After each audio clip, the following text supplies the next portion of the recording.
de gloire, je t'adore. Ton nom s'élève en majesté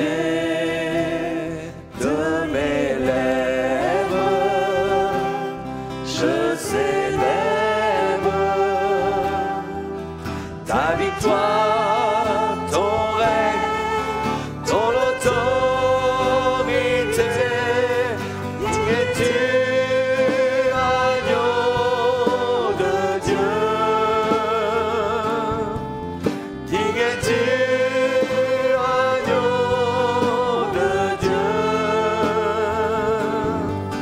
Tous les anges ensemble acclament la puissance de ton nom. Digne es-tu, agneau de Dieu. Digne es-tu, agneau de Dieu. L'univers entier proclame la beauté de ton saint nom. Dieu de gloire, je t'adore. Ton nom s'élève en majesté de mes lèvres, je célèbre ta victoire, ton règne, ton autorité. Digne es-tu, agneau de Dieu. Digne es-tu, agneau de Dieu.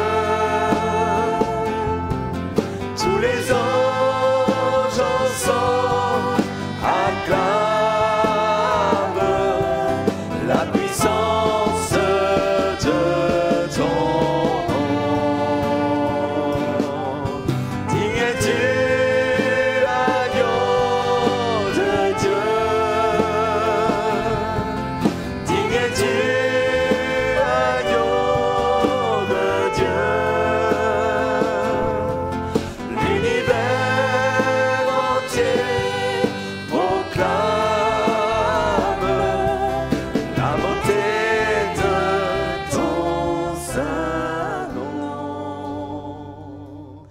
Dieu de gloire. Béni soit le Seigneur. On veut encore ce soir partager ensemble cette bonne parole de Dieu, cette parole qui est vivante, qui fait du bien à nos cœurs. Et on vous salue, vous qui nous suivez peut-être régulièrement ou la première fois, que vraiment que Dieu vous bénisse au travers de ces moments. Et j'aimerais vous inviter à suivre une lecture dans la première épître de Paul à Timothée, au chapitre 3. Et on va suivre la lecture de 3 versets, au verset 14. L'apôtre Paul écrit « Je t'écris ces choses avec l'espérance d'aller bientôt vers toi, mais afin que tu saches, si je tarde, comment il faut se conduire dans la maison de Dieu, qui est l'église du Dieu vivant, la colonne et l'appui de la vérité, et sans contredit, le mystère de la piété est grand, celui qui a été manifesté en chair, justifié par l'Esprit, vu des anges, prêché aux nations, cru dans le monde, élevé dans la gloire. Amen. Apôtre Paul s'adresse ici à un jeune prédicateur nommé Timothée, et il va, entre autres, dans un premier temps, lui rappeler comment il faut se conduire dans la maison de Dieu qui, dit-il, est l'église du Dieu vivant. L'église, ce n'est pas qu'un simple bâtiment, un édifice de pierre, mais l'église, on le dit souvent, c'est le rassemblement des chrétiens, non pas de ceux qui ont simplement leur nom inscrit sur un registre de baptême, mais je parle des chrétiens authentiques, de ceux et de celles qui ont fait une réelle rencontre avec Jésus, l'ayant accepté comme Seigneur et Sauveur dans la foi et la repentance, et qui peuvent dire avec assurance, je sais qui est Jésus. Je sais, comme le dira Paul, en qui j'ai cru. Je sais qu'il m'a sauvé, pardonné de mes péchés. Et c'est lorsque des chrétiens authentiques, nés de nouveau, sont rassemblés dans un même lieu, qu'ils forment à ce moment-là l'Église, au sein de laquelle le Seigneur accorde sa présence selon sa promesse, là où 2 ou 3 sont assemblés en mon nom, dit Jésus, ou encore pour mon nom, je suis au milieu d'eux. C'est la présence de Jésus qui fait la valeur de l'Église, du rassemblement des chrétiens. Au cours des siècles, des hommes ont construit des édifices religieux avec une architecture exceptionnelle, des cathédrales, des basiliques, des chapelles, des monastères, des abbayes, mais aussi beaux soient ces édifices religieux, si la présence de Jésus n'y est pas, ça ne reste ni plus ni moins que des bâtiments parmi tant d'autres. Mais ce n'est pas l'Église. Il y a parfois des personnes, quand elles rentrent pour les premières fois dans nos lieux de culte, elles sont étonnées de voir la simplicité de nos salles. C'est vrai qu'il n'y a pas de statuettes, de vitraux, mais voyez-vous, s'il n'y a pas ces choses, il y a bien plus. Il y a justement la présence de Jésus au milieu de nous. Et c'est cela qui fait la richesse de nos lieux de culte. Et encore en cet instant, Jésus est prêt à révéler sa présence partout où des hommes, des femmes l'invoquent d'un cœur sincère. Et l'apôtre Paul nous dit que l'Église, c'est celle du Dieu vivant. Ce n'est pas un Dieu mort que nous prêchons, mais en la personne de Jésus, nous prêchons un Dieu vivant, un Christ ressuscité qui, par son esprit, peut agir partout où justement on l'invoque de tout son cœur. On raconte cette anecdote de quelqu'un qui a écrit sur un mur « Dieu est mort, signé Nietzsche ». Nietzsche, qui était un philosophe athée, et qui a eu une triste fin puisqu'il a fini par sombrer dans la folie. Et quelqu'un d'autre, avec un peu d'humour, a écrit sur ce même mur cette phrase « Nietzsche est mort, signé Dieu », comme pour rappeler que les hommes, quels qu'ils soient, finissent tôt ou tard par disparaître, mais Dieu, lui, demeure vivant au siècle des siècles. L'Église, ce n'est pas un lieu où on invoque les morts, ni les saints, ni Marie, qui, bien qu'ayant été une femme pieuse, n'en est pas moins mort depuis bien longtemps. Mais l'Église, c'est un lieu où on invoque le Christ ressuscité, celui par lequel le Dieu vivant se révèle. Et là où il y a Jésus, eh bien, il y a la vie, la vraie vie, la seule qui vaut vraiment la peine d'être vécue, celle qu'il veut nous communiquer avec abondance.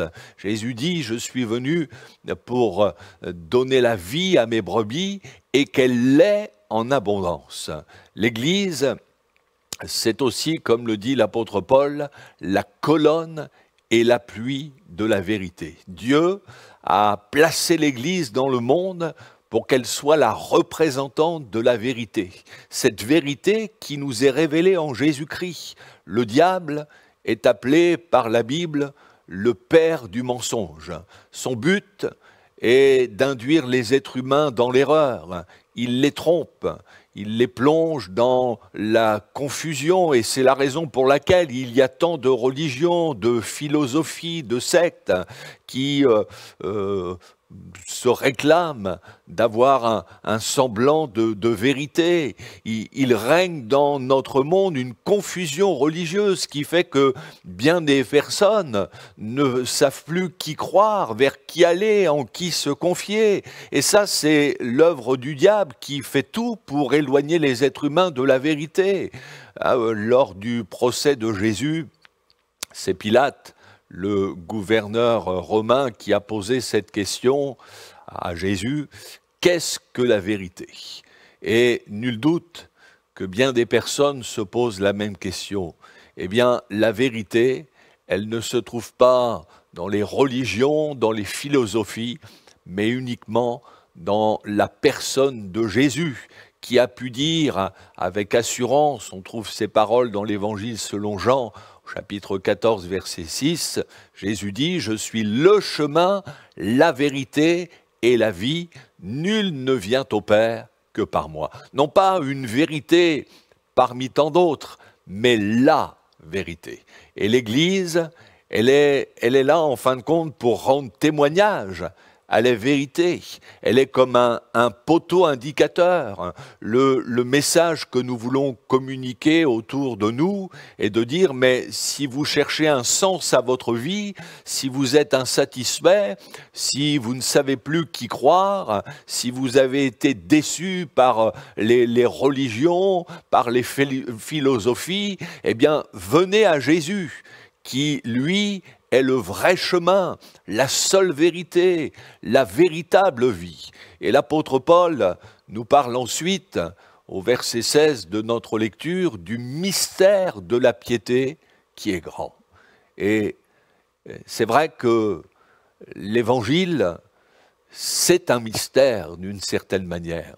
Mais vous savez, quand ici le mot mystère ne doit pas être pris dans le sens de quelque chose qui doit rester caché, que personne ne doit connaître, mais plutôt dans le sens de quelque chose qui dépasse notre entendement, notre logique humaine, mais qui se trouve révélé dans la parole de Dieu et qu'il nous faut accepter par la foi, avec la simplicité d'un enfant, de tout notre cœur.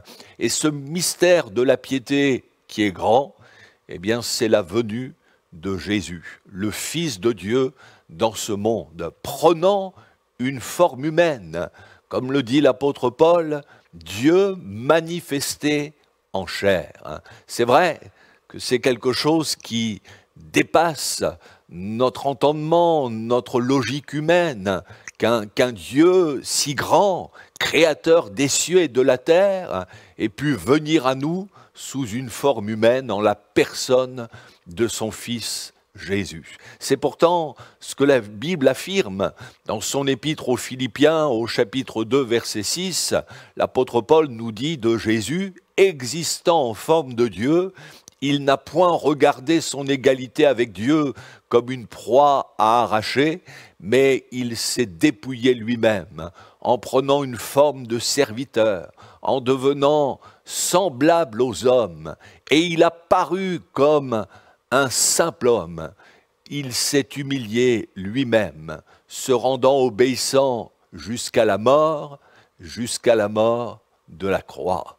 Jésus, c'est Dieu fait homme. C'est l'incarnation du Dieu vivant et vrai. C'est la parole de Dieu faite chair. Et c'est dans ce sens que l'apôtre Paul nous dit que le mystère de la piété est grand.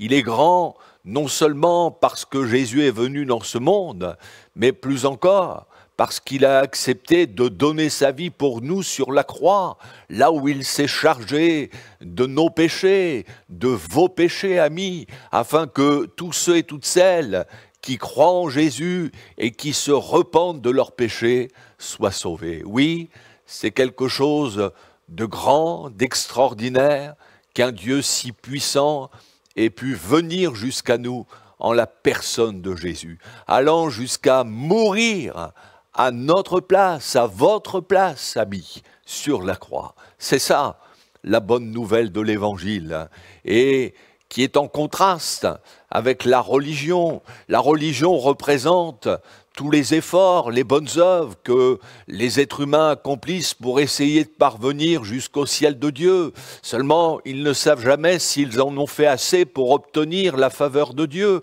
La religion laisse les êtres humains dans l'incertitude et elle est incapable de nous sauver. Tandis que l'Évangile, c'est Dieu qui nous sauve. C'est Dieu qui vient vers nous en son Fils Jésus-Christ, qui se met à notre portée.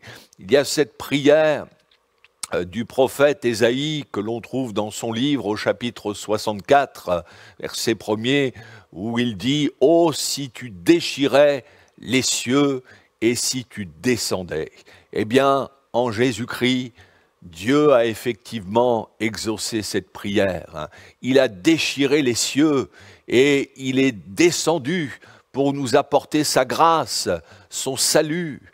C'est un astronaute américain, James Irwin, qui a fait partie des 12 hommes qui ont marché sur la Lune, qui a un jour déclaré devant les journalistes « Le plus grand événement de l'histoire de notre humanité n'est pas que l'homme ait marché sur la Lune, mais que Dieu ait marché sur la terre en la personne de Jésus, son Fils. » Oui, Dieu s'est approché de nous en la personne de Jésus. C'est l'Évangile, un message qui annonce que Jésus est venu dans ce monde pour sauver les pécheurs, pour délivrer les captifs, ceux qui sont liés par des passions, des addictions. Seigneur a la puissance de les libérer, pour apporter la paix à ceux qui sont dans l'angoisse, dans la crainte, pour consoler ceux qui ont le cœur brisé, pour apporter la guérison aux malades, à ceux qui sont atteints d'un mal incurable. Oui, Dieu s'est fait homme en la personne de Jésus, pour se révéler à nous, désirant nous faire du bien, désirant nous secourir. C'est pourquoi il est dit que ce mystère de la piété est grand, il dépasse notre entendement. Certains, même des théologiens, ont voulu nier la naissance miraculeuse de Jésus en prétendant que Marie avait dû avoir une relation avec Joseph, mais comme ils étaient fiancés, tout le monde a gardé le secret et on a inventé cette histoire de la conception miraculeuse. Et les hommes peuvent raconter ce qu'ils veulent. La Bible affirme que si Jésus est né d'une femme, comme tout être humain, il a été néanmoins conçu miraculeusement dans le sein de la Vierge Marie par le Saint-Esprit. Comme l'ange Gabriel l'avait annoncé à Marie quand il s'est révélé à elle, on trouve ces paroles dans l'Évangile selon Luc au chapitre 1er verset 35. L'ange va lui dire « Le Saint-Esprit viendra sur toi et la puissance du Très-Haut te couvrira de son ombre. C'est pourquoi le Saint-Enfant qui naîtra de toi sera appelé Fils de Dieu. » Jésus, c'est le Fils de Dieu incarné. Oui, c'est la parole de Dieu faite chair. Et parce que la Bible l'affirme, eh bien nous croyons à la naissance miraculeuse de Jésus. Et voyez-vous, ce que le Saint-Esprit a fait pour Marie physiquement, il le fait spirituellement pour tous ceux et toutes celles qui acceptent Jésus comme sauveur dans la foi et la repentance. Au jour où l'on se convertit, il se passe un miracle extraordinaire. C'est que le Saint-Esprit vient sur nous, sa puissance nous couvre de son ombre et il forme en nous, Jésus, ce germe de vie.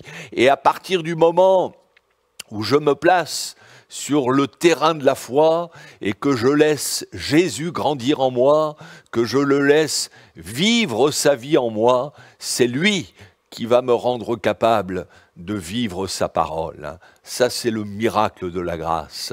Pour comprendre l'Évangile, n'est pas nécessaire d'avoir fait de grandes études, d'avoir Bac+5, mais il nous faut un cœur simple, croire tout simplement ce que Dieu nous dit dans sa parole. Jésus dit dans l'Évangile selon Matthieu, dans son sermon sur la montagne, au chapitre 5, verset 3, il dit « Heureux les pauvres en esprit ». ou encore ceux qui ont un cœur simple. Et il ajoute, car le royaume des cieux est pour eux.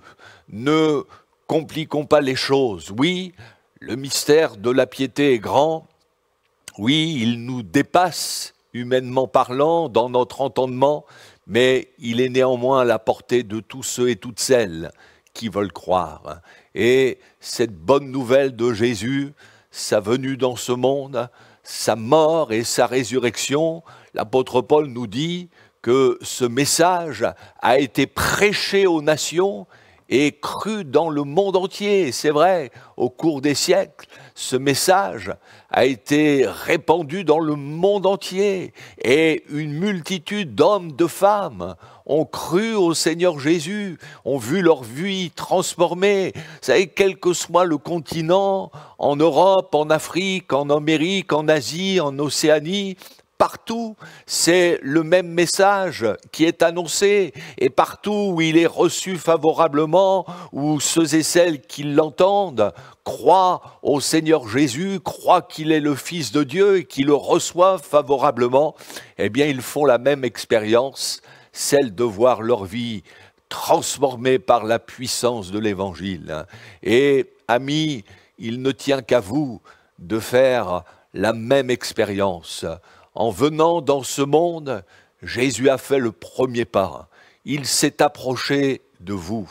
Eh bien, vous aussi, par la foi, approchez-vous de lui. Croyez que c'est pour vous que Jésus est mort sur la croix. Laissez-vous toucher par son amour, lui qui s'est donné entièrement pour vous. Et non seulement il est mort, mais bien plus, il est ressuscité, il est vivant. Et désormais, la Bible nous dit qu'il est assis à la droite de Dieu son Père. Et c'est désormais du haut de son ciel qu'il continue d'agir dans la vie de ceux et de celles qui se confient en lui. La Bible nous dit, dans l'Épître aux Hébreux, chapitre 7, verset 25, que Jésus peut sauver parfaitement ceux qui s'approchent de Dieu par lui, étant toujours vivant pour intercéder en leur faveur. Eh bien, approchez-vous de Jésus, lui qui est là, présent, là où vous êtes.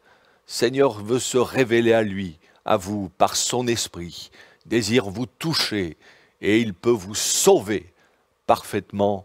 Que le nom du Seigneur soit béni. On va se recueillir. Ah, merci Seigneur.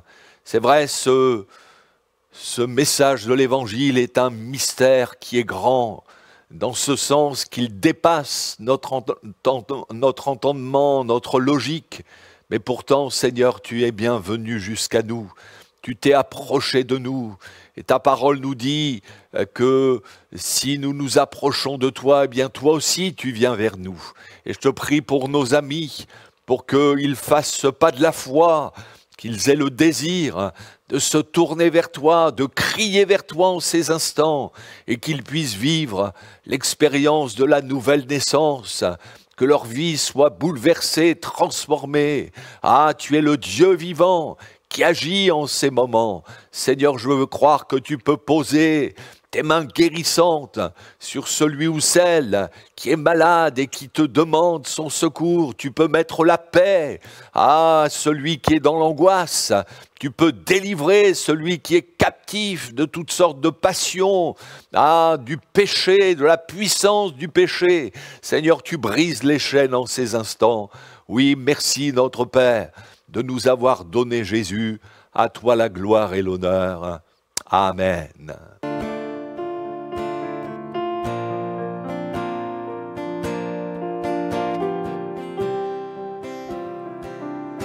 L'Éternel règne,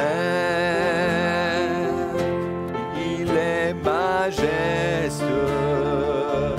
L'Éternel règne, il est saint de forme. L'Éternel règne, il est sur son trône pour la durée des temps.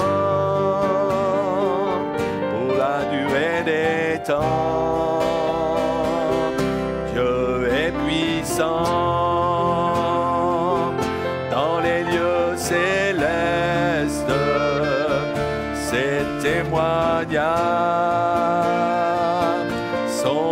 véritable, la sainteté convient à sa maison pour la durée des temps, pour la durée des temps. Puissance et force sont dans son temple, devant sa face.